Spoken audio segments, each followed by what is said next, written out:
గంగులో నా జర్రసేపే అందరికీ అధ్యక్ష నమస్కారం అధ్యక్ష. మీరు నాకు అవకాశం ఇచ్చినందుకు చాలా చాలా ధన్యవాదాలు అధ్యక్ష. నాకు ఏం చేయాలనో ఎట్లా చెప్పాలనో ఏం చేయాలనో అర్థమైంది లేదు అధ్యక్ష. నేను పాలమ్మిన అధ్యక్ష, పువ్వులు అమ్మిన అధ్యక్ష, పెద్ద పెద్ద విద్యా సంస్థలు తెరిచిన అధ్యక్ష. ప్రపంచంలోనే భారతదేశంలోనే పెద్ద విద్యా సంస్థలు తెలంగాణ ఎవరికైనా ఉన్నాయంటే అవి మల్లారెడ్డికి ఉన్నాయి అధ్యక్ష. కానీ ఇప్పుడు అంతా అయోమయం ఆగం ఉంది అధ్యక్ష. ఎట్లా అంటే నా మేడ్చల్ నియోజకవర్గం అధ్యక్ష, భారతదేశంలోనే ఏకైక నియోజకవర్గం మేడ్చల్. నేను జిల్లా చెప్తలేను అధ్యక్ష, నియోజకవర్గం నాది పెద్దది అధ్యక్ష. 7 మున్సిపాలిటీలు, 3 కార్పొరేషన్లు, 61 గ్రామాలున్న ఏకైక మేడ్చల్ నియోజకవర్గం మల్లారెడ్డి అధ్యక్ష. మల్లారెడ్డి దాన్ని అతులం కుతులం చేస్తున్నారు అధ్యక్ష. దాన్ని జిహెచ్ఎంసీ అని ఇప్పుడు నా తన 7 మున్సిపాలిటీలు ఉన్నాయి, 3 కార్పొరేషన్లు ఉన్నాయి, 61 గ్రామాలు ఉన్నాయి. అందులో 28 గ్రామాలు తీసి మున్సిపాలిటీలలో కలిపేసారు పక్కకునే గ్రామం. ఆ మున్సిపాలిటీలన్నీ ఇప్పుడు వాళ్ళ పీరియడ్ అయిపోగానే జనవరి 27కు అవి జిహెచ్ఎంసీలో చేస్తారట. నా టైంలో ఒక్కటే పీరియడ్ అయింది వాళ్ళు గెలిచి. నా దగ్గర ఒక్క మేడ్చల్ నియోజకవర్గంలోనే కార్పొరేటర్లు, కౌన్సిలర్లు, మేయర్లు, జిల్లా పరిషత్ చైర్మన్లు, సర్పంచ్లు, ఎంపీటీసీలు, వార్డు మెంబర్లు వీళ్ళందరూ కలిసి ఒక్క మేడ్చల్ల 444 మంది నా తన లీడర్లు ఎదిగిరు అధ్యక్ష. ఇవాళ వాళ్ళంతా మడ్డాష్ అయిపోయారు. మొత్తం సగం మంది కాంగ్రెస్లకే వచ్చారు. అయోమయంలో పడిపోయారు వాళ్ళు మొత్తం కాంగ్రెస్లో. ఎందుకంటే మళ్ళీ ఎలక్షన్స్ వస్తాయి, మళ్ళీ మున్సిపల్ ఎలక్షన్స్ వస్తాయి, మళ్ళీ సర్పంచ్ ఎలక్షన్ వస్తాయి అంటే మున్సిపల్ లేదు, కౌన్సిలర్ లేరు, అన్ని జీవోలు కూడా వచ్చేసినాయి అధ్యక్ష. ఆల్రెడీ మున్సిపాల్లో గ్రామాలు కలిసిపోయినట్టు, మళ్ళా గ్రామాలని మున్సిపాలిటీ కూడా అన్ని జిహెచ్ఎంసీలో కలిసినట్టు. ఒకటి అధ్యక్ష, కలుపుని తప్పు లేదు.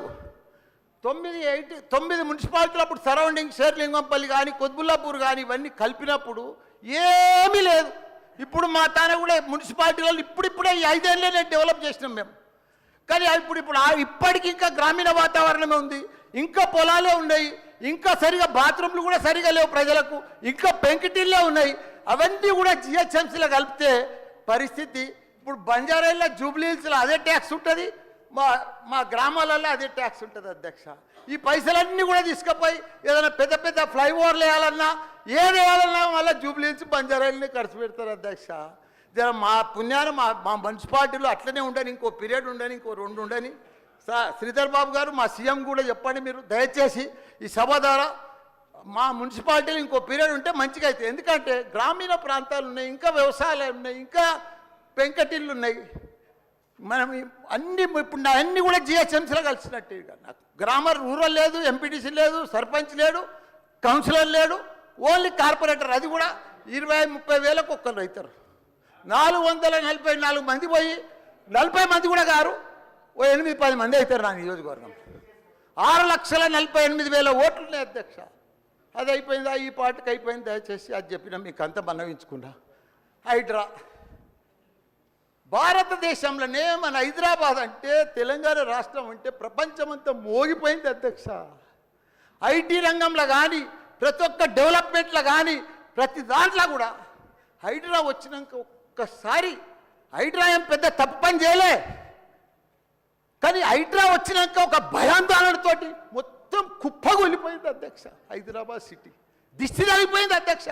నువ్వేమన్నా అనుకో, ఎందుకంటే నాకు పెద్ద ల్యాండ్ బ్యాంక్ ఉంది, నాకు పెద్ద విద్యా సంస్థలు ఉన్నాయి, నాకేం నష్టం లేదు, నేనేం ఎఫ్టీఎల్లో లేను, బఫర్ జోన్లో లేను. నేను జనరల్గా చెప్తున్నా, అభివృద్ధి అమెజాన్, గూగుల్, ఫేస్బుక్, యాపిల్ లాంటి కంపెనీలు అమెరికా తర్వాత ఇక్కడ మన హైదరాబాద్ తెచ్చిండు మన కేటీఆర్ అధ్యక్ష.